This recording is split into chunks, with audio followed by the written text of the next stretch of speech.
ഈ കോഴിക്കോട് ജില്ലയിൽ കനത്ത മഴ പെയ്യുന്നു എന്ന വാർത്ത വരുന്നുണ്ട്. മലയോര മേഖലയിലടക്കം കനത്ത മഴയാണ് ഇപ്പോൾ പെയ്തുകൊണ്ടിരിക്കുന്നത്. അജി കുഞ്ഞുമൻ കോഴിക്കോട് നിന്ന് വിവരങ്ങളുമായി ചേരുന്നു. അജി, ഈ മഴയുടെ ഒരു തീവ്രത കൂടിയിട്ടുണ്ടോ? എന്താണ് ഇപ്പോഴത്തെ അവസ്ഥ? കോഴിക്കോട് ജില്ലയിൽ പൊതുവെയാണോ, കോഴിക്കോട് നഗരത്തിലാണോ?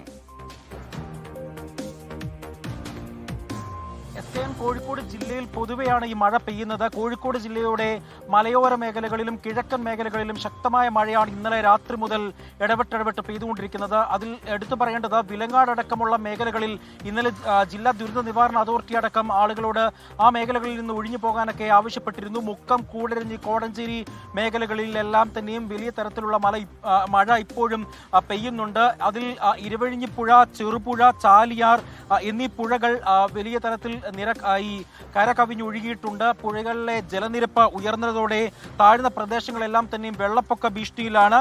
പുഴകളിൽ ശക്തമായ കുത്തിയൊഴുക്കുള്ളതിനാൽ ജനങ്ങൾ തീരങ്ങളിൽ, അതായത് ഈ പുഴയുടെ തീരങ്ങളിൽ ഇറങ്ങരുതെന്നുള്ള ഒരു മുന്നറിയിപ്പും ജില്ലാ ദുരന്ത നിവാരണ അതോറിറ്റിയും ജില്ലാ ഭരണകൂടവും നൽകുന്നുണ്ട്. കനത്ത മഴയെ തുടർന്ന് കോഴിക്കോട് ജില്ലയിലെ ഞാൻ നേരത്തെ സൂചിപ്പിച്ചതുപോലെ തന്നെ ചാലിയാർ, ഇരുവഞ്ഞിപ്പുഴ, ചെറുപുഴ എന്നിവിടങ്ങളിലാണ് ഈ ജലനിരപ്പ് ഉയർന്നത്. അത് മാത്രമല്ല ഈ മലയോര മേഖലകളിൽ പെയ്യുന്ന കനത്ത മഴ ഈ ചാലിയാറിന്റെ കൈവഴികളിലടക്കമുള്ള പുഴകളിൽ ശക്തമായ നീരൊഴുക്ക് വർദ്ധിക്കുവാനും കാരണമായിട്ടുണ്ട്.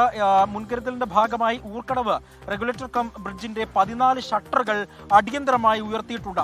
വരുന്ന മണിക്കൂറുകളിൽ ശക്തമായ മഴ പെയ്യുകയാണ് എങ്കിൽ 2 ഷട്ടറുകൾ കൂടി ഉയർത്തുവാനാണ് നിലവിൽ ജില്ലാ ഭരണകൂടം തീരുമാനമെടുത്തിരിക്കുന്നത്.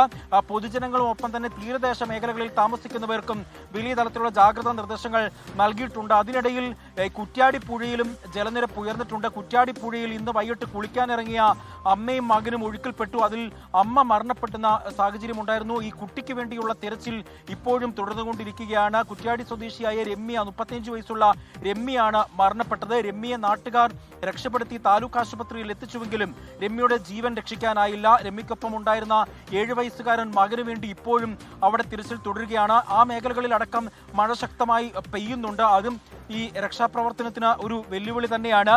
കോഴിക്കോട് നഗരപ്രദേശങ്ങളിലേക്ക് വരികയാണെങ്കിൽ നഗരപ്രദേശങ്ങളിൽ ഇടപെട്ടുള്ള മഴ പെയ്യുന്നതിനാൽ ഈ നഗരത്തിന്റെ പല ഭാഗങ്ങളിലും ഈ ഓടകൾ സമയബന്ധിതമായി വൃത്തിയാക്കാത്തത് കൊണ്ട് തന്നെ ഈ കനോലിക്കലാൻ അടക്കമുള്ള മേഖലകളിൽ ഇപ്പോഴും ഒരുപാട് വെള്ളം ഉയർന്നിട്ടുണ്ട്. ആ മേഖലകളിലൊക്കെ വെള്ളക്കെട്ട് അനുഭവപ്പെടുന്നുണ്ട്. അതുമൂലം ഈ നഗരത്തിൽ വലിയ തരത്തിലുള്ള ഗതാഗത കുരുക്കം അനുഭവപ്പെടുന്നുണ്ട്. മറ്റൊന്ന് ദേശീയപാതയാണ്.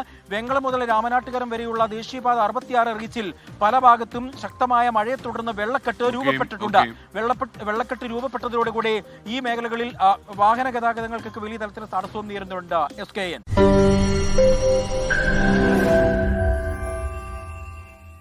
ലോകത്തെവിടെയായാലും ഏത് സമയത്തും 24 വാർത്തകളും ഓഗ്മെന്റഡ് റിയാലിറ്റി പാക്കേജുകളും എക്സ്പ്ലെയിനറുകളും വിശദമായി കാണാൻ ഞങ്ങളുടെ യൂട്യൂബ് ചാനൽ നിങ്ങൾക്ക് സബ്സ്ക്രൈബ് ചെയ്യാം.